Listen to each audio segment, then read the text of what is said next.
संकटा माता की व्रत कथा। एक बूढ़ी माँ थी। उन बूढ़ी माँ का एक बेटा था जिसका नाम रामनाथ था। रामनाथ धन कमाने के लिए परदेश चला गया। बूढ़ी माँ अपने पुत्र के विदेश जाने के बाद बहुत चिंतित और दुखी रहने लगी, क्योंकि बूढ़ी माँ की बहू उन्हें नित्य खरी खोटी सुनाया करती थी। इसलिए बूढ़ी माँ प्रतिदिन चिंतित और उदास रहती और घर के बाहर स्थित कुएं पर बैठकर रोया करती थी।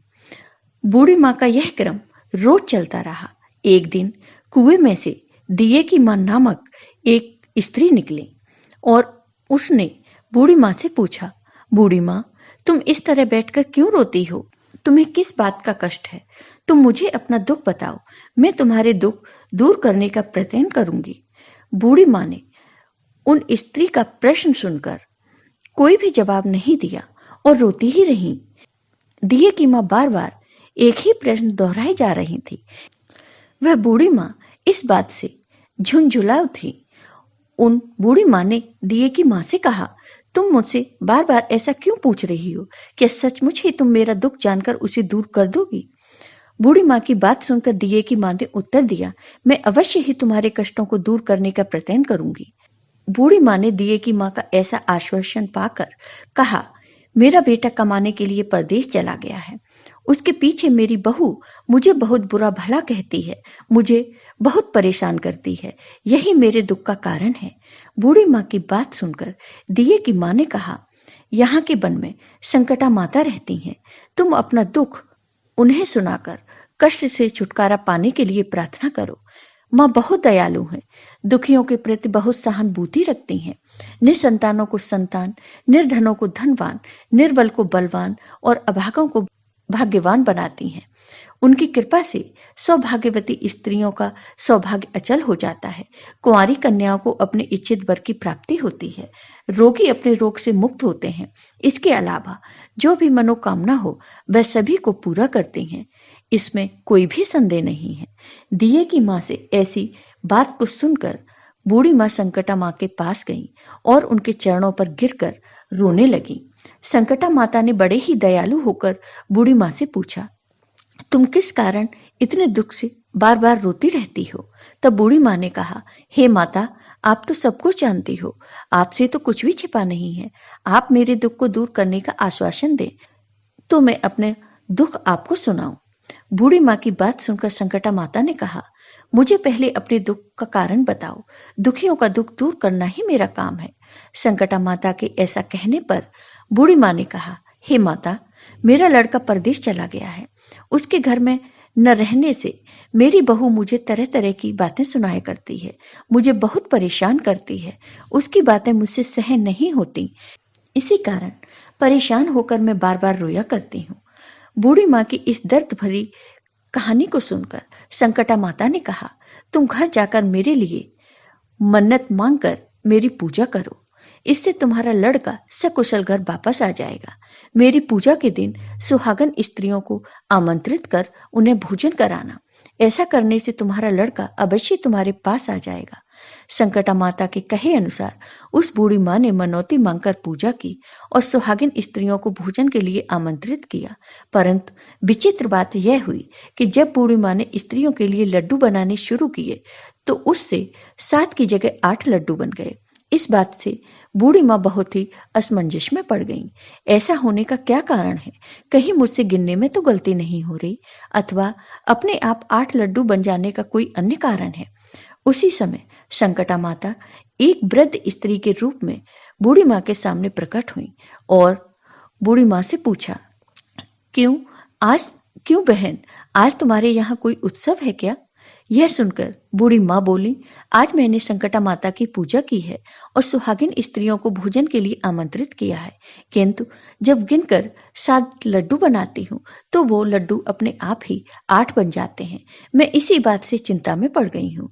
बूढ़ी माँ की बात सुनकर संकटा माता ने कहा, क्या तुमने किसी वृद्ध स्त्री को आमंत्रित किया है? तब बूढ़ी माँ कहने लगी, नहीं, मैंने ऐसा तो नहीं किया। परंतु तुम कौन हो?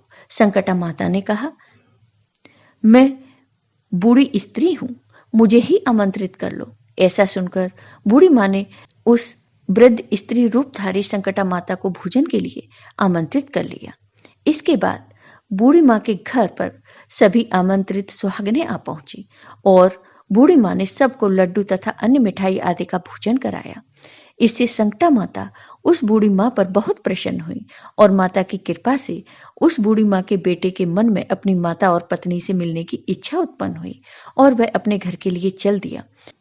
कुछ दिन बीतने के बाद वह बूढ़ी माँ संकटा माता की पूजा कर सुहागिनों को भोजन करा रही थी कि किसी ने उनके लड़के के आने की सूचना दी, लेकिन बूढ़ी माँ अपने काम में लगी रही। उन्होंने कहा, लड़के को बैठने दो, मैं सुहागिनों को जिमा कर अभी आती हूँ। लेकिन लड़के की बहू ने पति के आने का समाचार सुना। उसी क्षण पति के स्वागत के लिए तुरंत घर की ओर चल दी। लड़के ने अपनी पत्नी को देखकर मन में सोचा, मेरी स्त्री मेरे प्रति कितना प्रेम रखती है, जो खबर पाते ही मुझसे मिलने आ गई। परंतु मेरी माँ को मुझ पर जरा भी प्रेम नहीं है। मेरे आने की खबर पाकर भी माँ मुझसे मिलने नहीं आई।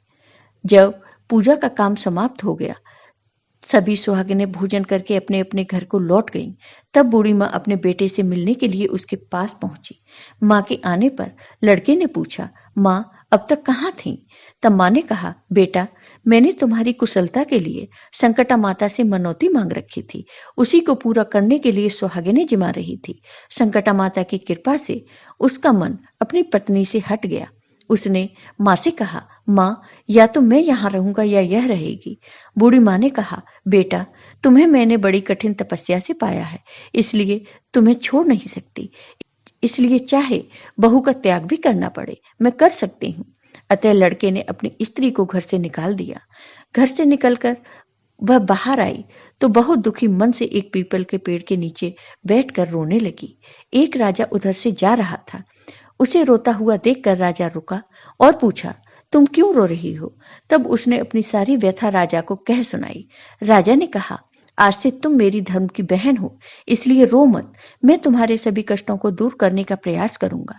यह कहकर राजा उस स्त्री को अपने महल में लेकर आ गए।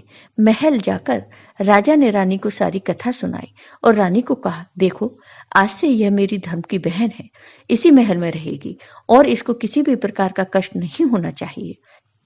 राजा के यहाँ पहुंचकर कुछ दिन बाद धर्म से प्रेरित होकर रामनाथ की स्त्री ने भी संकटा माता का व्रत आरंभ कर दिया और संकटा माता के निमित्त सुहागिनों को भोजन कराने के लिए आमंत्रित किया।